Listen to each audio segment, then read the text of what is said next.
Apêndice da seção 14, parte 2.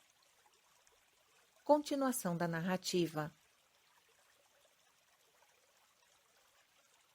A revolução levada a efeito por Avogadro na velha química foi a primeira página do volume da Nova Química.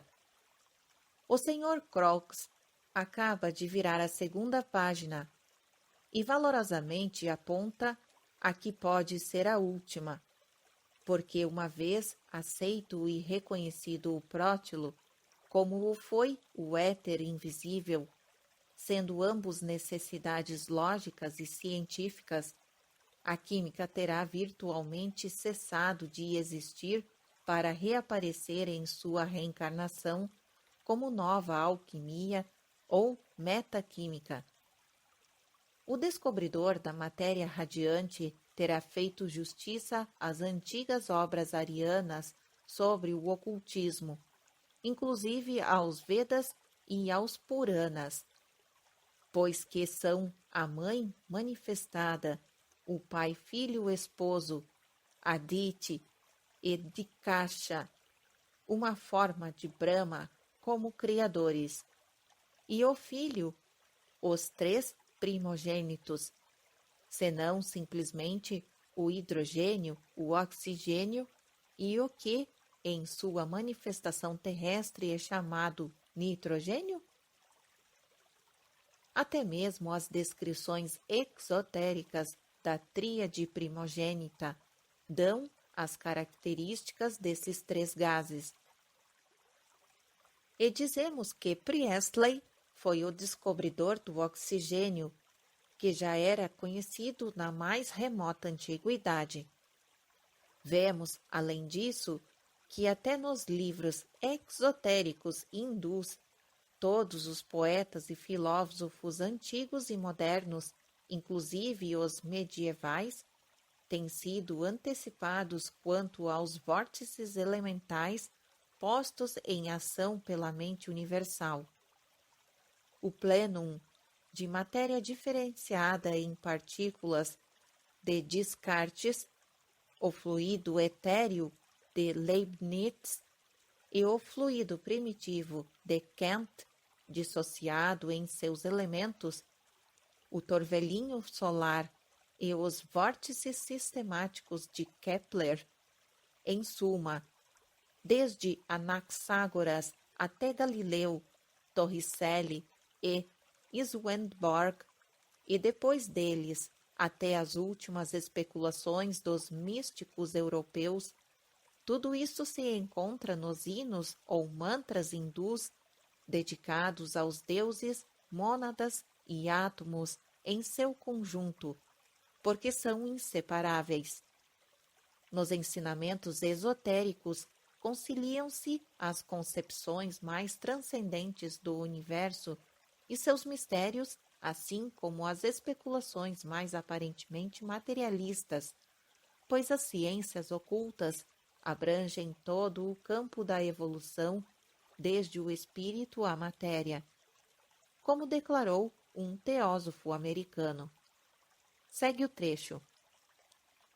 As mônadas de Leibniz podem, de um certo ponto de vista, ser chamadas forças procedentes de outra matéria.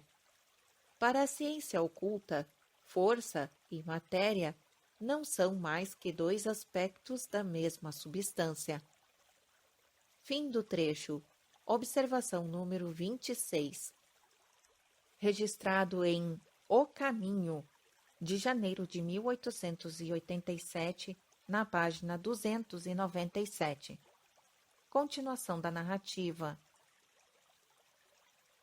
Recorde o leitor aquelas mônadas de Leibniz, cada uma das quais é um espelho vivo do universo, em que se refletem todas as outras, e compare este conceito e esta definição com certos Sloka Sânscritos, traduzidos pelo Sr. William Jones, nos quais se diz que a fonte criadora da mente divina, oculta atrás de um véu de densas trevas, formou espelhos com os átomos do mundo e projetou o reflexo de sua própria face sobre cada átomo. Fim do trecho. Assim, quando o Sr. Crookes declara que, se pudéssemos mostrar como foram gerados os chamados corpos simples da química, teriam preenchido uma enorme lacuna em nosso conhecimento do universo. A resposta de pronto se apresenta.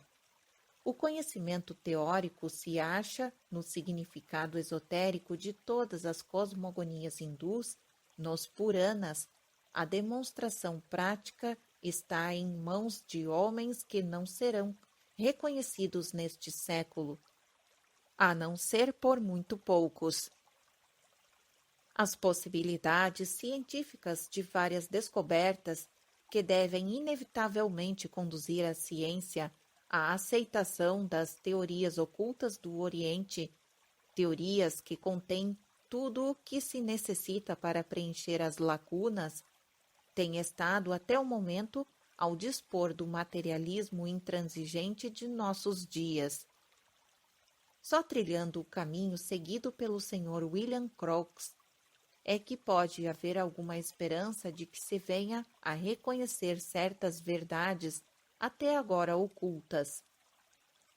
Neste meio tempo, todo aquele que aspire a obter mediante um diagrama prático algum vislumbre da evolução da matéria primordial, que separando-se e diferenciando-se sob o impulso da lei cíclica, que divide em termos gerais em uma gradação setenária de substância, o melhor que pode fazer é examinar os gráficos que acompanham a conferência do Sr. Crookes sobre a gênese dos elementos e ponderar bem certas passagens do texto. Ali se diz o seguinte, segue o trecho.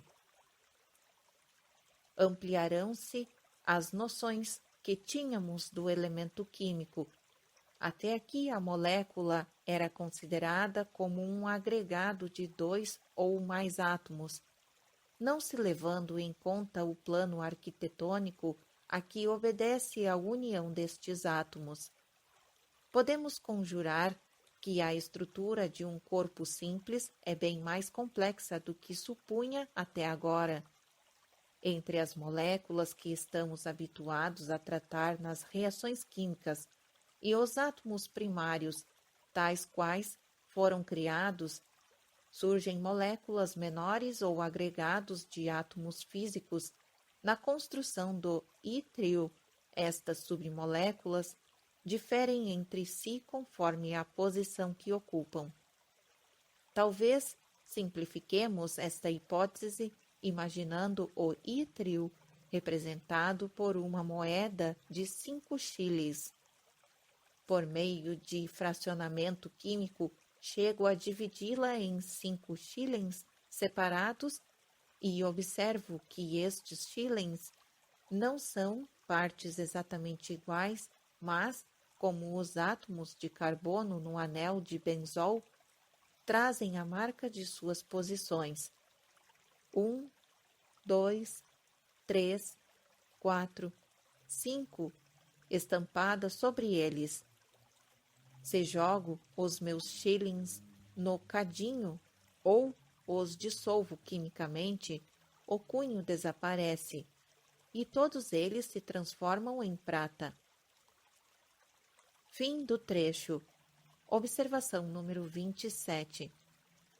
Retirado do livro Os Elementos da Gênese, na página 11. Continuação da narrativa. É o que sucederá com todos os átomos e moléculas quando forem separados de suas formas e corpos compostos, ao começar o pralaya. Inverta-se o caso e imagine-se a aurora de um novo Manvantara. A prata pura do material absorvido se converterá mais uma vez na substância, a qual produzirá essências divinas, cujos princípios, observação número 28, correspondentes na escala cósmica a espírito, alma, mente, vida e aos três veículos, corpo astral, corpo maiavico e corpo físico da humanidade, seja qual for a divisão adotada. Continuação da narrativa, cuja esses princípios são os elementos primários, os subelementos, as energias físicas e a matéria subjetiva e objetiva, ou, abreviando, deuses, mônadas e átomos. Se deixarmos por um instante o aspecto metafísico ou transcendental da questão, não levando em conta os seres e entidades suprassensíveis e inteligentes em que os cabalistas e os cristãos acreditam, para nos cingirmos à teoria da evolução atômica, veremos que as doutrinas ocultas se acham também confirmadas pela ciência exata em seus postulados, ao menos no que se refere aos supostos corpos simples, agora rebaixados à categoria de parentes pobres e afastados, nem sequer primos segundos, dos que devem ostentar aquele título. O Sr. Crookes realmente nos diz o seguinte. Segue o trecho. Até então prevalecia a crença de que, se o peso atômico de um metal determinado por vários experimentadores a partir de compostos diferentes se mostrava sempre constante, era porque esse metal devia entrar na categoria dos corpos simples ou elementais. Agora sabemos que não é assim. Ainda que nos vemos em face de rodas dentro de rodas. O gadolínio não é um corpo simples, mas um composto. Mostramos que o ítrio é um corpo composto de 5 ou mais elementos. E quem ousará afirmar que cada um destes elementos constituintes, se atacado de maneira diferente e submetido o resultado a uma prova mais delicada e minuciosa que a da matéria radiante, não chegaria por sua vez a tornar-se divisível?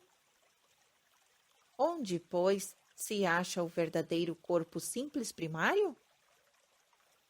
À medida que avançamos, ele recua, como aquelas miragens de bosques e lagos que aparecem no deserto aos olhos do viajante cansado e sequioso.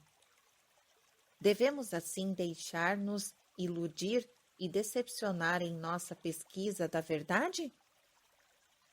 A ideia mesma de um corpo simples como algo absolutamente primário e final começa a tornar-se cada vez menos precisa. Fim do trecho. Observação número 29. Trecho retirado de A Gênese dos Elementos, na página número 16. Continuação da narrativa. Dissemos em Isa Sem Véu que... Segue o trecho. Este mistério da primeira criação, que sempre constitui o desespero da ciência, é insondável, a não ser que aceitemos a doutrina de Hermes. Se ele, Darwin, pudesse transferir suas investigações do universo visível para o invisível, encontrar-se-ia na verdadeira senda, mas estaria então seguindo os passos dos hermetistas. Fim do trecho. Observação número 30. Retirado do volume 1, página 429. Continuação da narrativa. Começa a cumprir-se a nossa profecia. Entre Hermes e Huxley há, porém, um ponto intermédio. Que os homens de ciência estendam uma ponte só até a metade da distância e que meditem seriamente nas teorias de Leibniz. Mostramos que as nossas teorias acerca da evolução dos átomos, cuja última transformação em moléculas químicas compostas se processa nos laboratórios terrestres, na atmosfera da Terra e não em outro lugar, coincide de modo surpreendente com a evolução dos átomos apresentada nos gráficos do Sr. Crookes. Foi mencionado várias vezes neste volume que Martanda, o Sol, se havia formado e desenvolvido juntamente com os seus 7 irmãos menores, no meio de sua mãe Adit, seio este que não é senão a matéria-prima, o prótilo do conferencista. A doutrina secreta ensina a existência de uma forma antecedente de energia que passa por ciclos periódicos de fluxo e refluxo, de repouso e de atividade. Observação número 31. Trecho retirado de A Gênese dos Elementos, página 21. Continuação da narrativa. Eis que um dos luminares da ciência pede agora ao mundo que aceite isso como um de seus postulados. Mostramos como a mãe, ígnea e cálida, se tornava gradualmente fria e radiante. E é esse mesmo homem de ciência quem reclama como segundo postulado uma necessidade científica, ao que parece, uma ação interna semelhante ao esfriamento, operando lentamente sobre o prótilo.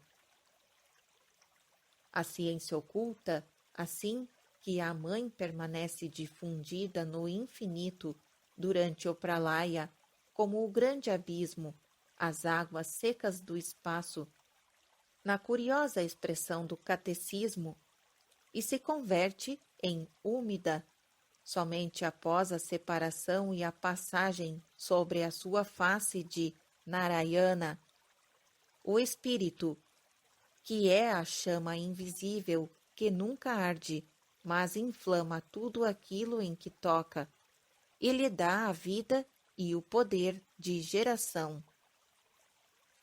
Observação número 32. O Senhor é o fogo devorador. Nele estava a vida, e a vida era a luz dos homens. Continuação da narrativa. E a ciência nos diz que o primogênito dos corpos simples, mais próximo do prótilo, deve ser o hidrogênio, que durante algum tempo terá sido a única forma existente de matéria no universo. Que diz a ciência antiga? Responde: é exato, mas nós preferimos chamar espírito e númeno ao hidrogênio e ao oxigênio, que nas idades pré-geológicas e até pré-genéticas insufla por incubação o sopro de vida na mãe, o espírito e o númeno do que se converte em sua forma mais grosseira sobre a nossa terra, em hidrogênio, oxigênio e nitrogênio, não sendo este último de natureza divina, mas unicamente um cimento terrestre para unir outros gases e fluidos e servir como uma esponja para levar consigo o sopro da vida, o ar puro. Observação número 33. Que decomposto alquimicamente nos daria o espírito de vida e seu elixir. Continuação da narrativa. Os gases e fluidos, antes de se tornarem no que são em nossa atmosfera, foram éter interestelares. Anteriormente a isto, e em um plano mais profundo, outra coisa, e assim sucessivamente in infinitum. O sábio e eminente professor perdoará o ocultista o havê-lo citado tantas vezes. Tal é o castigo reservado a um membro da sociedade real que se aproxima tanto do recinto do ádito sagrado dos mistérios ocultos, ao ponto de transpor virtualmente os limites proibidos. Mas é tempo de deixar a ciência física moderna para tratar do aspecto psicológico e metafísico da questão. Desejamos apenas observar que, aos dois postulados bem razoáveis requeridos pelo ilustre conferencista para obter um vislumbre de alguns dos segredos tão profundamente ocultos, atrás da porta do desconhecido, cumpre acrescentar um terceiro. Observação número 34. Sobretudo, o postulado de que na natureza não há substâncias ou corpos inorgânicos. As pedras, os minerais, as rochas e até os átomos químicos não passam de unidades orgânicas em letargia profunda. Seu estado de coma tem um fim, e sua inércia se converte em atividade. Fim da observação 34, continuação da narrativa. A fim de não se bater em vão para abri-la, o postulado de que Leibniz havia baseado suas teorias no terreno firme da verdade e dos fatos.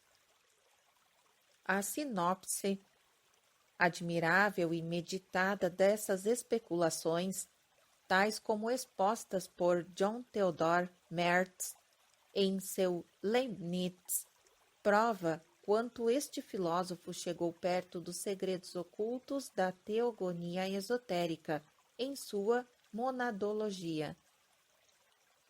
E, no entanto, ele e suas especulações apenas se elevou acima dos primeiros planos dos princípios inferiores do grande corpo cósmico.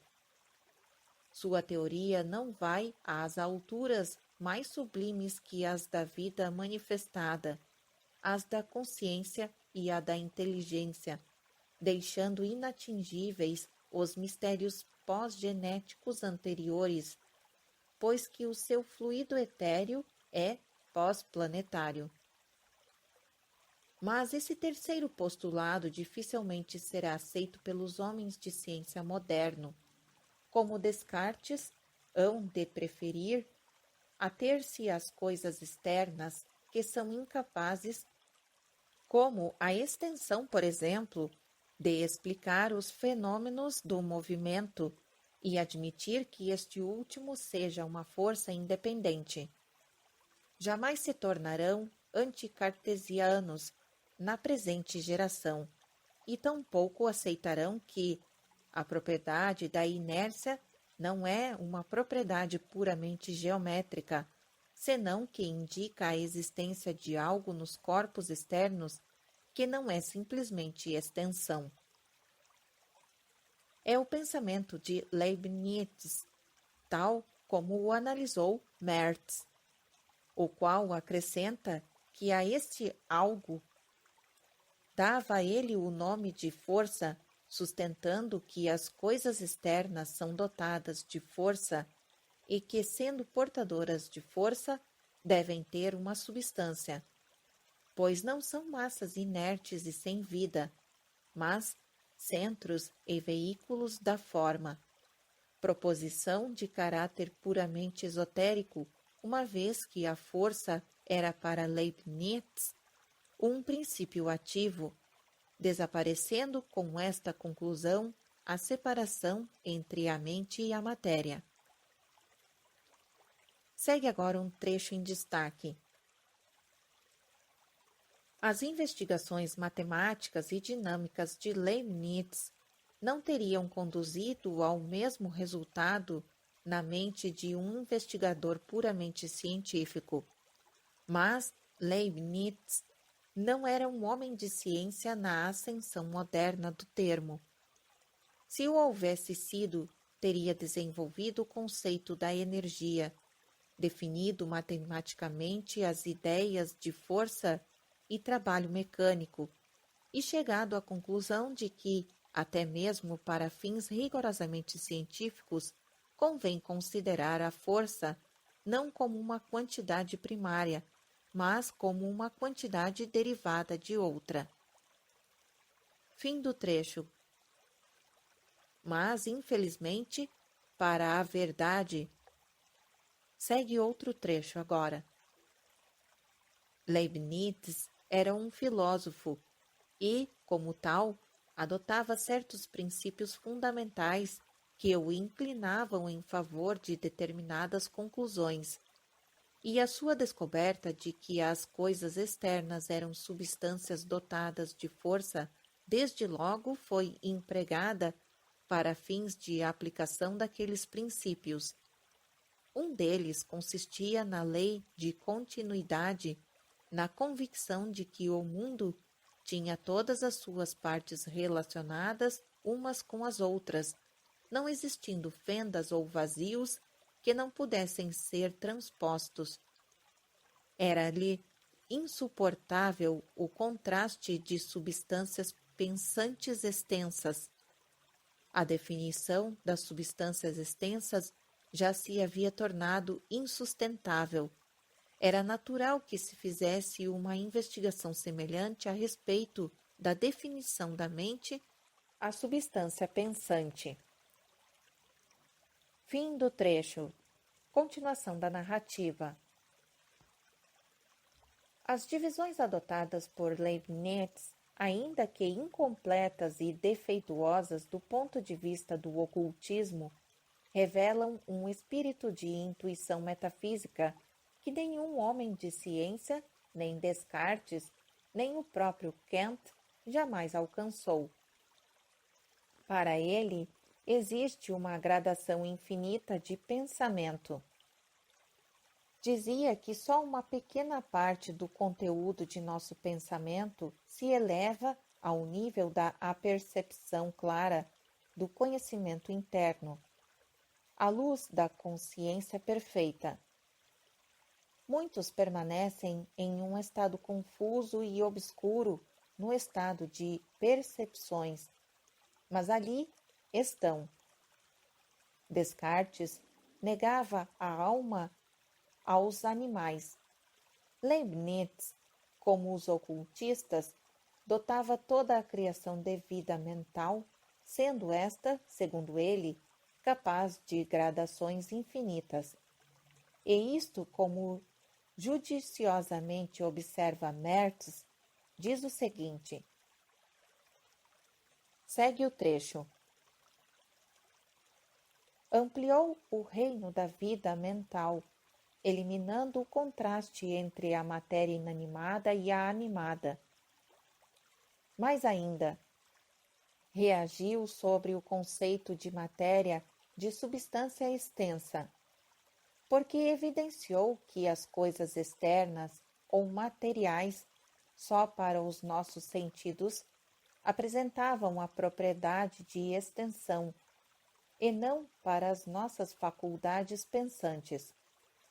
O matemático, para poder calcular figuras geométricas, teve que dividi-las em um número infinito de partes infinitamente pequenas. E o físico não viu limites à divisibilidade da matéria em átomos. O volume com que as coisas externas parecem encher o espaço é uma propriedade que elas adquirem unicamente em razão da condição grosseira dos nossos sentidos.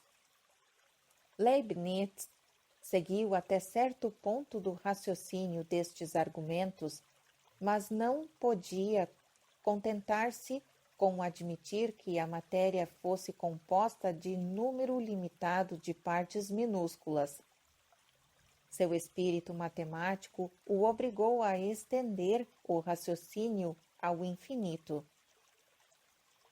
O que sucedeu então com os átomos? Perderam sua extensão e só conservaram a sua propriedade de resistência. Eram centros de força. foram reduzidos a pontos matemáticos, imaginando que a existência interna, como a da mente humana, seja uma nova dimensão, não uma dimensão geométrica, mas metafísica, e reduzindo a nada a extensão geométrica dos átomos. Leibniz lhes conferiu uma extensão infinita no sentido de sua dimensão metafísica.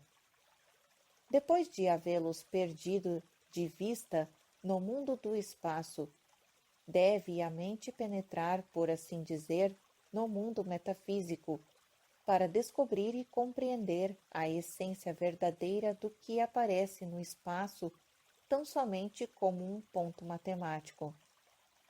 Como um cone que se mantém sobre o seu vértice, ou como uma linha reta perpendicular que corta um plano horizontal só em um ponto matemático, mas pode estender-se ao infinito em altura e profundidade.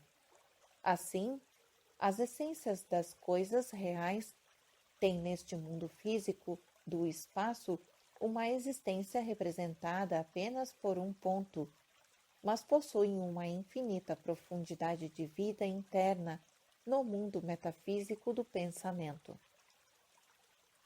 Fim do trecho.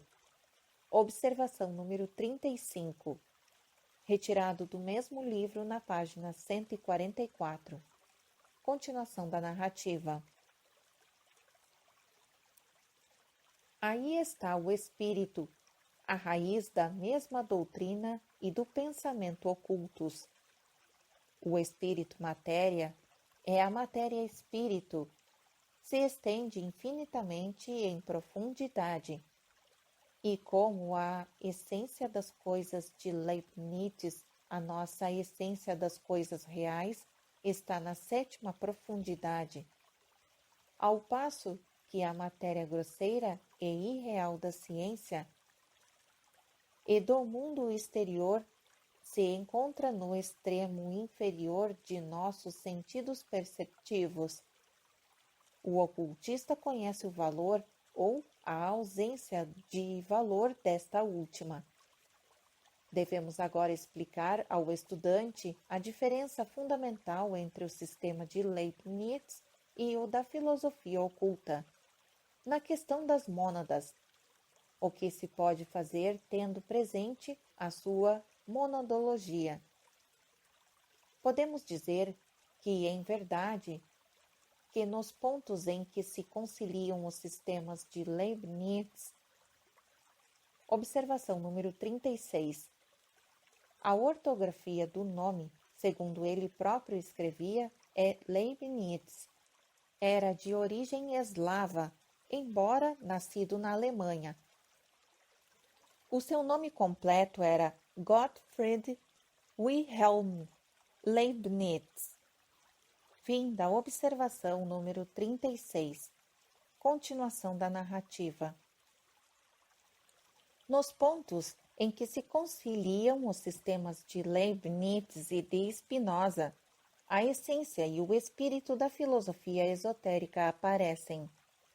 Do encontro entre os dois, como os opostos ao sistema cartesiano, surgem as verdades da doutrina arcaica. Ambos são contrários à metafísica de Descartes.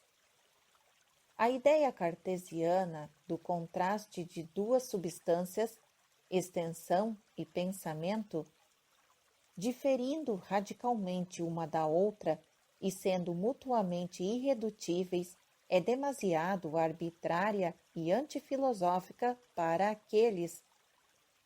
Assim, Leibniz fez das duas substâncias cartesianas dois atributos de uma unidade universal em que via Deus. Spinoza só reconhecia uma substância universal indivisível, um todo absoluto, como para Brahman. Ao contrário, Leibniz percebia a existência de uma pluralidade de substâncias.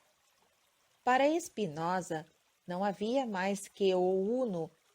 Para Leibniz, havia uma infinidade de seres procedentes do Uno ou no Uno. De modo que, embora ambos não admitissem mais que uma entidade real, Spinoza a considerava impessoal e indivisível, enquanto Leibniz dividia a sua divindade pessoal em numerosos seres divinos e semidivinos.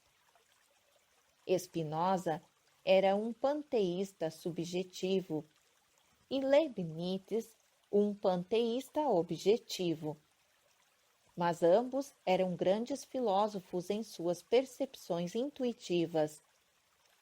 Ora, se as duas doutrinas se fundissem em uma só, corrigindo-se mutuamente e, sobretudo, sendo a realidade una libertada de suas personalidades, nelas ficaria, como resultado, um verdadeiro espírito de filosofia esotérica.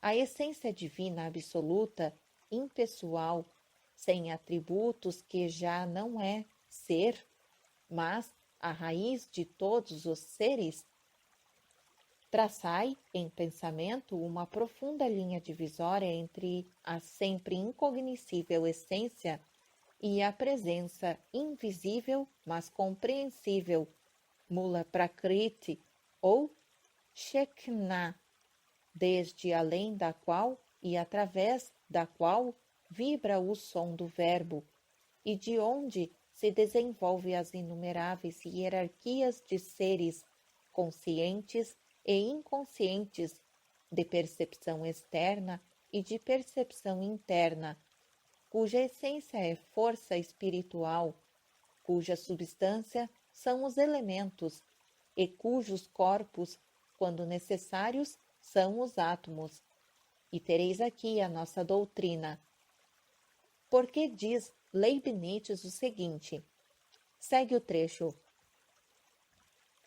Sendo a força o elemento primitivo de todo o corpo material, e não tendo nenhuma das características da matéria, pode ser concebida, mas nunca ser objeto de uma representação da imaginação. Fim do trecho. Continuação da narrativa. O que para ele constituía o elemento primordial e último em todo o corpo ou objeto não eram, pois, os átomos materiais ou as moléculas necessariamente, mais ou menos extensos, como os de Epicuro e Gassendi, e sim, como o demonstra Merz, átomos e materiais e metafísicos, pontos matemáticos ou almas verdadeiras, conforme explicação de Henri Lechilier, professor adjunto de filosofia, seu biógrafo francês. Diz o seguinte: o que existe fora de nós, de modo absoluto, são almas, cuja essência é a força. Fim do trecho. Observação número 37. Retirado da Introdução de Monadologia. Continuação da narrativa. Assim, a realidade no mundo manifestado se compõe de uma unidade de unidades, de certo modo imaterial, do nosso ponto de vista, e infinita. Leibniz chama estas unidades mônadas, a filosofia oriental jivas, enquanto o ocultismo, como sucede também com os cabalistas e os cristãos, lhes dá uma variedade de nomes. Para nós, como para Leibniz, elas são a expressão do universo. Observação número 38. A dinâmica de Leibniz, diz o professor Lachelier, oferecia pouca dificuldade se a mônada fosse, para ele, um simples átomo de força cega. Mas compreende-se perfeitamente a perplexidade do materialismo moderno. Fim da observação 38, continuação da narrativa. E cada ponto físico não é senão a expressão fenomenal do ponto metafísico numênico. Sua distinção entre a percepção externa e a apercepção, percepção interna, é a expressão filosófica, posto que obscurecida dos ensinamentos esotéricos. Seus universos reduzidos, que são tão numerosos quanto as mônadas, constituem a representação caótica do nosso sistema setenário com as suas divisões e subdivisões. Quanto à relação que podem ter as suas mônadas com os nossos Dayan Korans, espíritos cósmicos, devas e elementais, julgamos oportuno reproduzir a opinião de um erudito pensador teósofo, o Sr. Bjerregaard. Em seu excelente trabalho sobre os elementos, os espíritos elementares e sua relação com os seres humanos, lido perante a Sociedade Teosófica Ária de Nova York, ele a expôs com muita clareza nos seguintes termos. Segue o trecho. Para Spinoza, a substância é morta e inativa, mas para o espírito penetrante de Leibniz, tudo é atividade vivente e energia ativa. Sustentando esta opinião, ele se aproxima infinitamente mais do Oriente do que outro pensador contemporâneo ou posterior. Sua descoberta de que uma energia ativa forma a essência da substância representa um princípio que o associa diretamente aos videntes do Oriente. Fim do trecho, observação número 39. Retirado do livro O Caminho, capítulo 1, de janeiro de 1887, na página 297. Continuação da narrativa. Mostra depois o conferencista que para Leibniz os átomos e os elementos são centros de força, ou melhor, seres espirituais cuja natureza mesma é a ação. A seguir segue o trecho. Pois as partículas elementais são forças vitais que não atuam mecanicamente senão em virtude de um princípio interno.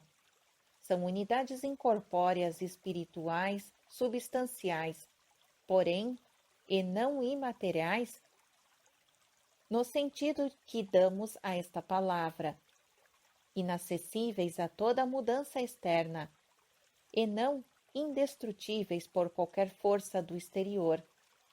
As mônadas de Leibniz diferem dos átomos pelas seguintes particularidades que devemos sempre ter em mente, pois, de outro modo, não estaremos em condições de ver a diferença entre os elementais e a matéria ordinária. Os átomos não se distinguem uns dos outros, são qualitativamente iguais, mas cada mônada difere qualitativamente de todas as demais, e cada qual constitui um mundo peculiar, um mundo que lhe é próprio. Não sucede o mesmo com os átomos, são absolutamente iguais, qualitativa e quantitativamente, carecem de individualidade própria. Observação número 40. Leibniz revela-se um idealista absoluto ao sustentar que átomos materiais são contrários à razão. Trecho retirado do livro O Novo Sistema, do autor Erdmann, nas páginas 126, segunda coluna. Para ele, a matéria era uma simples representação da mônada atômica ou humano. Pensava que as mônadas como também nós pensamos, se acham em toda a parte.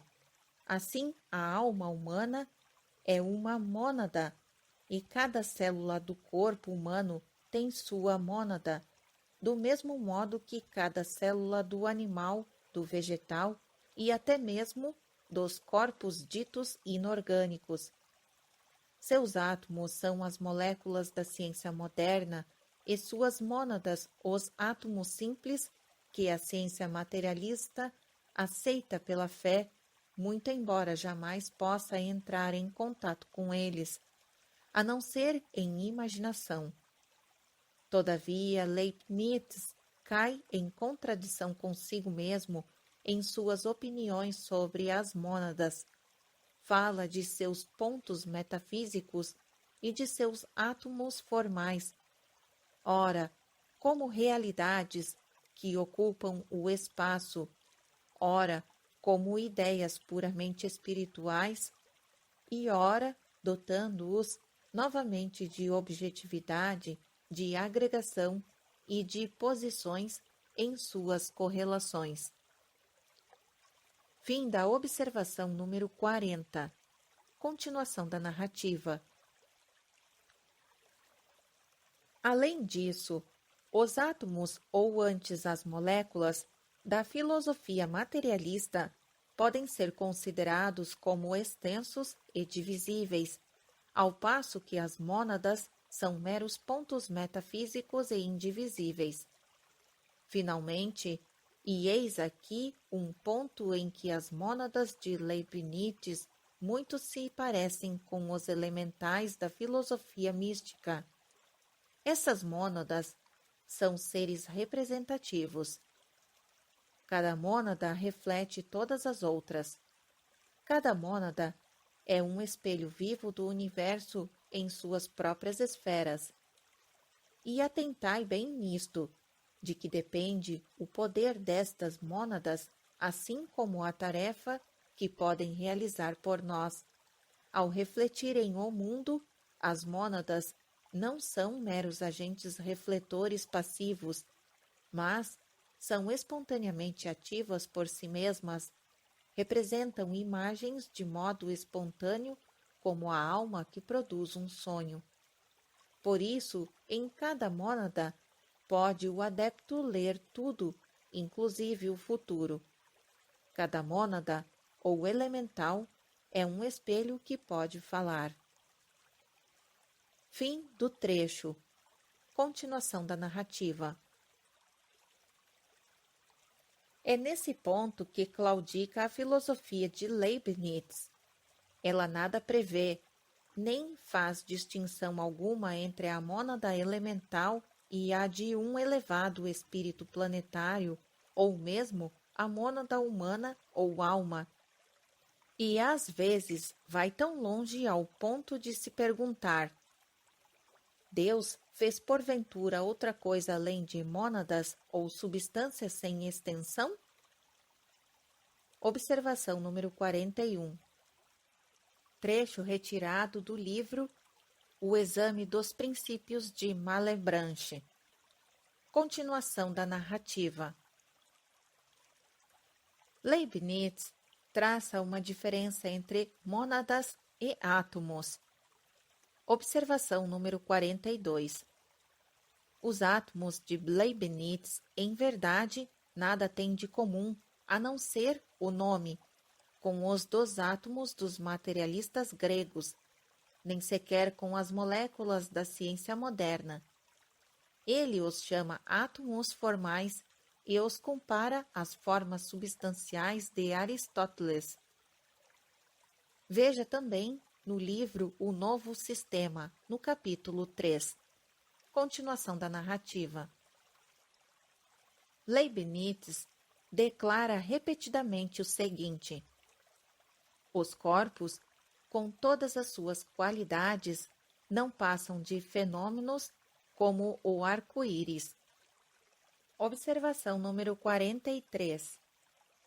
Trecho retirado do livro A Correspondência da Carta ao Padre Desbosses, no capítulo 18.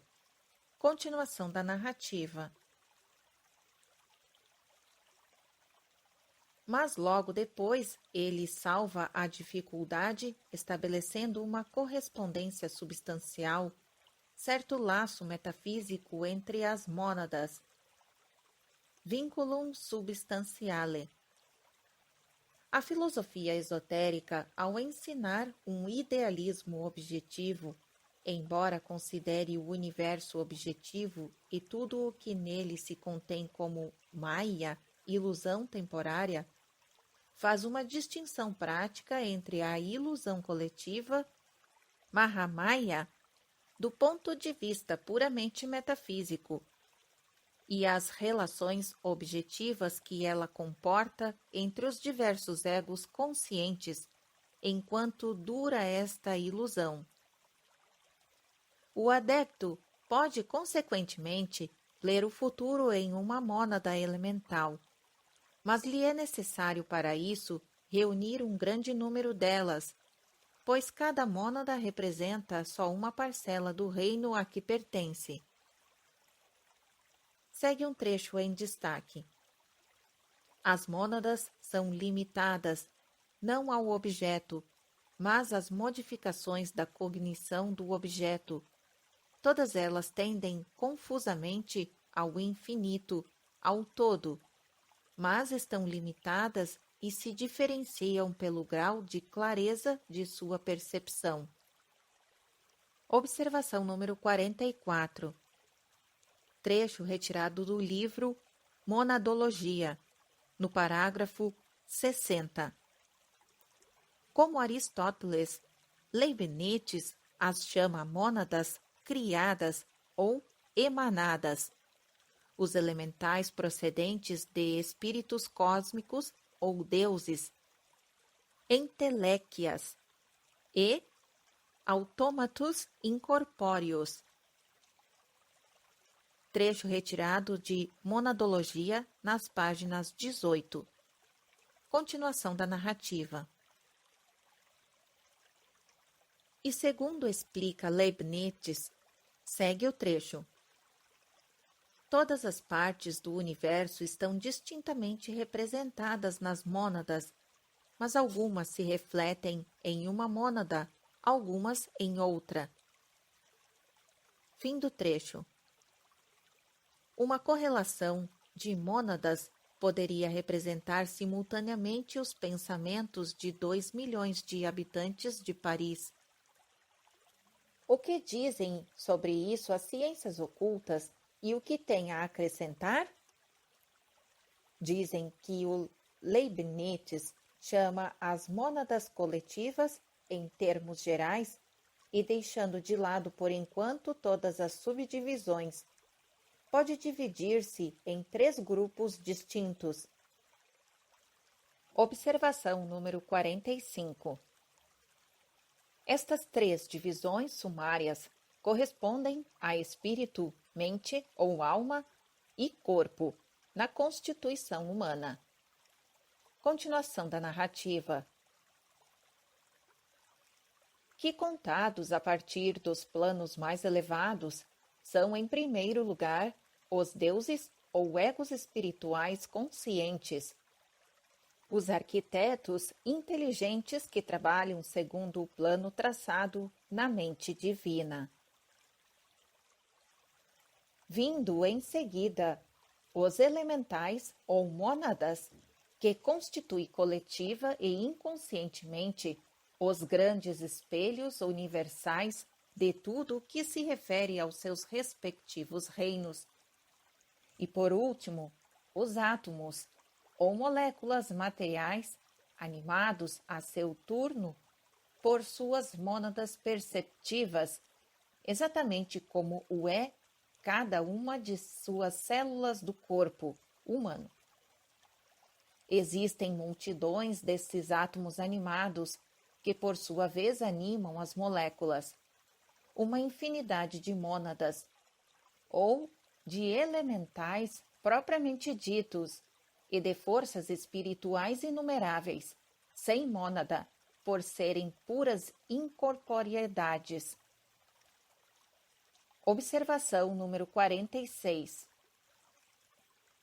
O irmão Bhagavad em sua citada conferência, adverte aos seus ouvintes que não se deve considerar demasiado os Sephiroths como individualidades, evitando-se ao mesmo tempo ver neles somente abstrações.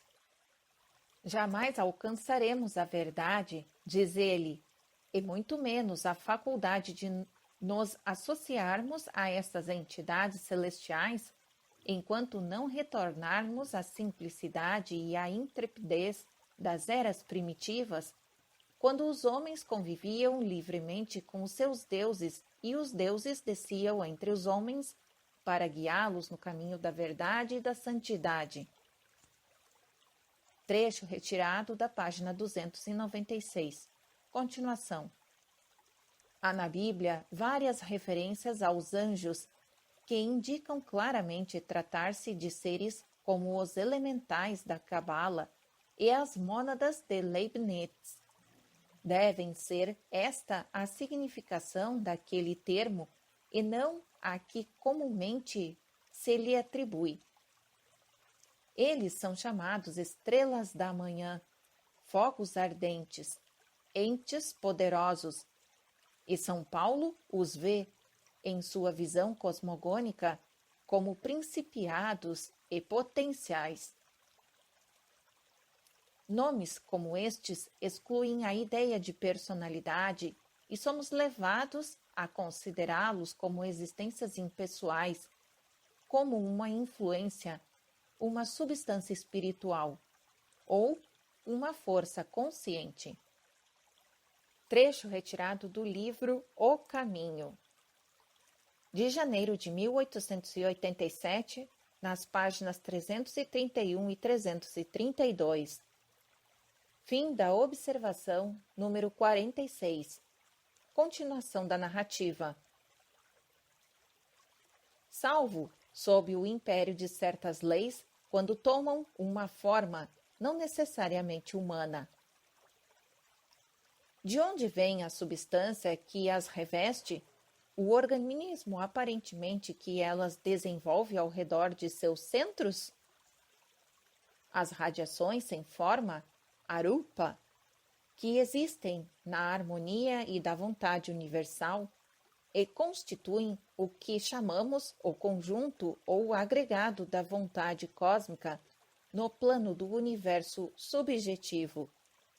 Reúnem uma infinidade de mônadas, cada qual o espelho de seu próprio universo, e individualizam assim, em dado momento, uma mente independente, onisciente e universal.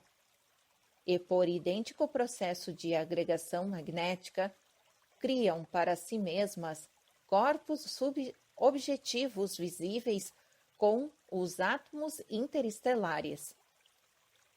Porque átomos e mônadas, associados ou desassociados, simples ou complexos, não são, desde o momento da primeira diferenciação, senão os princípios corpóreos, psíquicos e espirituais dos deuses. Estes, por sua vez, as radiações da natureza primordial. Desse modo, os poderes planetários superiores aparecem aos olhos do vidente sob dois aspectos: o subjetivo, como influências, e o objetivo, como formas místicas, que, em virtude da lei kármica, se convertem em uma presença, unificando o espírito e a matéria, como dissemos repetidas vezes. O espírito é matéria no sétimo plano. A matéria é espírito no plano inferior de sua atividade cíclica, e ambos são Maya. Em ocultismo, os átomos são chamados vibrações, e também coletivamente som. Nada tem isso a ver com a descoberta científica do Sr. Tyndall. Descreveu ele, nos graus inferiores de cada escala da existência monádica, a sucessão completa das vibrações atmosféricas. o que representa a parte objetiva do processo da natureza. Descobriu e registrou a velocidade de seu movimento e de sua transição, a força de seu choque, sua repercussão vibratória no tímpano e na transição do otólito, e etc. Até que se inicia a vibração do nervo auditivo, dando lugar a um novo fenômeno, o lado subjetivo do processo da sensação do som. Será que ele o vê ou percebe? Não, porque na sua especialidade consiste em descobrir o modo de ser da matéria. Mas por que não o haveria de haver um psíquico ou um vidente espiritual cujo olho interno estivesse aberto, alguém que pudesse ver através do véu da matéria?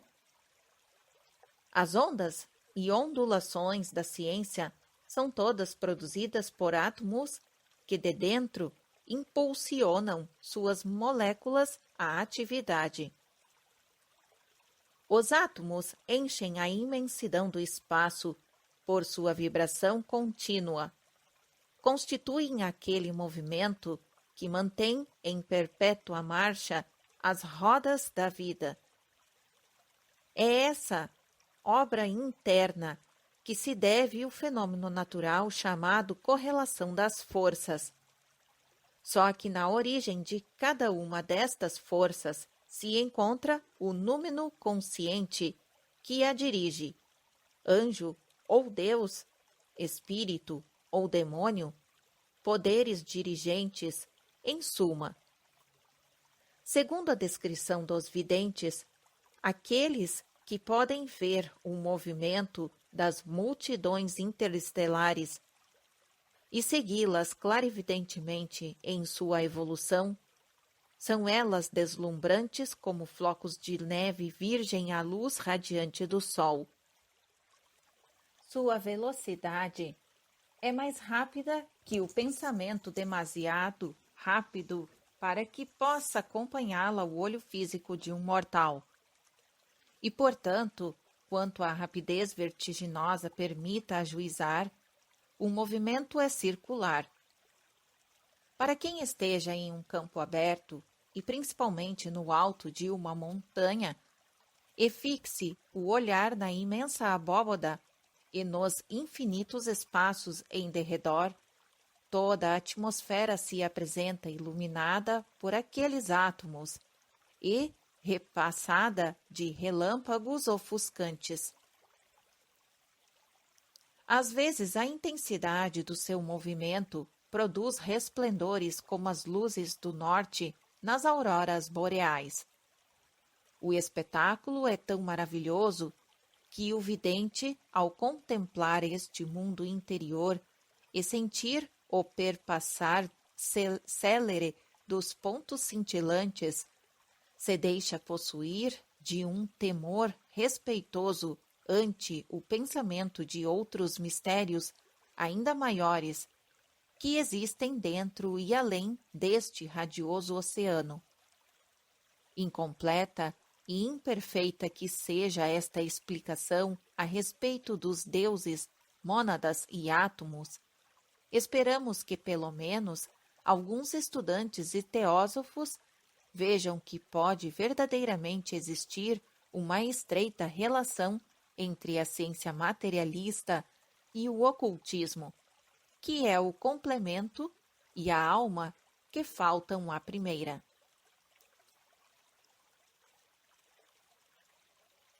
Fim do apêndice da 14ª sessão.